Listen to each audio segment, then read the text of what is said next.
Hey guys, welcome back to MMA Library. Today in MMA news, Michael Bisping discusses the only problem for Leon Edwards fighting for the title is that he's fighting the pound-for-pound number one in all of MMA. I find most people that step in foot in the octagon, but if you're from my neck of the woods, then of course I'll give you the extra cheer. The only problem for Leon is he's fighting the pound-for-pound number one guy in the sport. Yeah. Do you know what I mean? So it's a tough task, but I firmly believe he is the number one contender. He deserves his shot. And I think stylistically, because if you look at Leon, he is so good. He has no weak areas.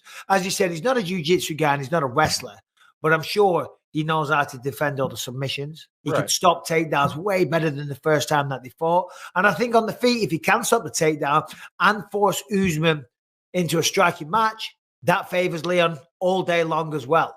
You know, So it's going to be interesting. It's going to be a good one. Dominick Cruz is set to fight Marlon Chito Vera at UFC San Diego on August 13th. Number 8 ranked Dominick Cruz is working his way back up to a title shot, taking on number 5 ranked Marlon Vera, who is on a 3-fight win streak. With a win from either fighter, this will launch them into the upper echelon of the top 5 in the bantamweight division. Chito is coming off of wins over Rob Font, Frankie Edgar, and Davey Grant. And Cruz has back-to-back wins over Pedro Munoz and a unanimous decision victory over Casey Kinney. In a recent interview with ESPN Brazil, Charles Oliveira was critical of Islam Makhachev's grappling, saying, "Is Islam a very tough guy? Yes. Did he fight big names? No. He's on a big streak, but who did he fight? I don't care about his fighting style, what he does best. I do 10 times more. If he thinks that putting down everyone on the ground he fought is the same thing as fighting Charles Oliveira, he is completely wrong. The style matchup for this one would be interesting for the grapplers, as this is a Brazilian Jiu-Jitsu versus Dagestani wrestling fight in the end. This is professional cage fighting and anything can happen. Who do you think would win in a match between Oliveira and Makhachev?" Glover Teixeira says he made a critical mistake in going for the guillotine in the Yuri Prochazka title fight at UFC 275. "He put his head down and his neck fell right into my guillotine. I didn't go for it, he gave it to me. I could have been more patient, of course. I kind of jumped the gun, but the same way he caught me later, we think that when someone is hurt and tired, you'll catch him with a guillotine and he'll tap quickly. Sometimes he goes out quickly. But the guillotine, man, I feel like crying watching it again. There's a lot that goes on in the fight, and you'll learn from it. I could have done this or that. I always go back and watch it to fix my mistakes. Regardless of winning or losing, I'm always criticizing myself and fixing my mistakes, but it is what it is." Josh Emmett talks about his win over Calvin Kattar in a 5-round war that ended in a split decision with Emmett getting his hand raised, and calls for a shot at the featherweight title. Man, I feel like I just got hit by a car, and no, but I'm happy with the performance. I'm happy with the win. Of course, Calvin Kattar is he's a tough dude. Like I said, I knew going into this, he's a dog. I knew that, I was ready, prepared for a 5-round war, and that's exactly kind of what happened. So, nothing but respect to him, his coaches, and his teammates. They were just giving me cues and things like that. I honestly thought it was 4-1. I thought it was like a shoe-in for the win, and then it went, split decision. I was like, oh man, I thought I was gonna get screwed, but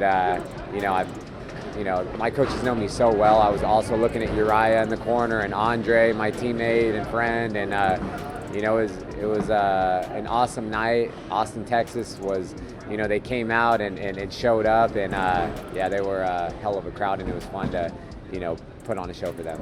Calvin is tough, man. I knew he was tough. I hit him with some hard shots, and I was just surprised that, because I know when I hit some people, with those liver shots or to the head, usually, they're not standing there. And he was tough as nails, and I knew he was gonna be tough. So basically, didn't surprise me with anything. He had a good jab. I got cut early, and he did great just picking that apart. Yeah, no, the featherweight title is going down in 2 weeks. I want to be sitting cage side seeing who I'm fighting next. we need new blood in the division. The guys in front of me, you know, they both lost to the best. They're phenomenal fighters. Calvin was right there. I knew I just needed to beat him to get the next shot, and I just won it. You know, no one deserves anything in life, but I've earned it. Calvin Kattar thought when the decision was read last night at UFC Austin that his hand would be raised. He spoke with ESPN after the fight to give his take on how he thought the fight went. I just thought I was going to get my hand raised at the end of it. I didn't care if it's unanimous or split. I thought I did enough to win the fight. Josh is a class act, a tough kid. Congrats to him and his team. There was never a point I thought I could sit back, but I thought I was edging him out, especially the longer the fight went. The 5th round, I thought I took it. I know he wanted to stand in the center and bang, but I mean, that'd be cool, I guess, if I wasn't up in the fight. Maybe I thought I was landing the better shots, but I'm not a judge. It went the way it did. But I thought I did enough to win the fight. Obviously, he's got a lot of power. You're dealing with adversity. You're listening to that voice telling you to get small. You tell it to shut up and get big. Just working my way through the fight, Josh presented a lot of problems as a top featherweight would. I thought I did enough to overcome them, but I guess the judges saw it the other way. I thought I did enough to beat a high-level caliber opponent. I just have to go back, check the tape, see what's up. I really got more questions than anything. Henry Cejudo posts this special message for Aljamain Sterling on Father's Day. I am so excited to announce my wife and I have adopted a new baby. He's a very talented actor and is very easy to put to sleep. Such a great Father's Day. At Dana White. Belal Muhammed recently said on the Anik and Florian podcast that he's still training for an upcoming fight, but doesn't understand why Khamzat would all of a sudden shift from someone who's ranked to focusing on Nate Diaz, who won't do anything for his career or his ranking. I didn't get that. It was kind of annoying because he was like, oh well, when I replied to him first, he was like, all right, October. And I was like, all right, cool. October, send it to Ali. Then all of a sudden he's like, oh well, Nate Diaz, let's have a little another fight in August. And I'm like, all right, now, like, are you trying to fight or are you not trying to fight? Like, I'm down to fight you in July. Like, it doesn't matter to me when it is. I'm training right now. I'm ready right now.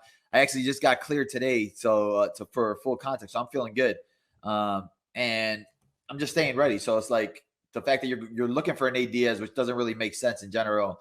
What are you going to gain from it? Obviously, well, Nate Diaz has a big following, but you already have a big following, so it's not like you need to have a big following. It's not like you're a Leon Edwards where they're trying to push him. Like, you're already pushed. Like, you already have that aura about you of being the next big guy, my man Dave, and people are already talking about you. So there's nothing that you need. Like, you don't need an extra push of, oh, let me get a McGregor fight or let me get a Nate Diaz fight. You don't need that.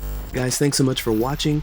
Don't forget to like and subscribe to MMA Library for all the latest MMA and UFC news. We'll see you in the next video.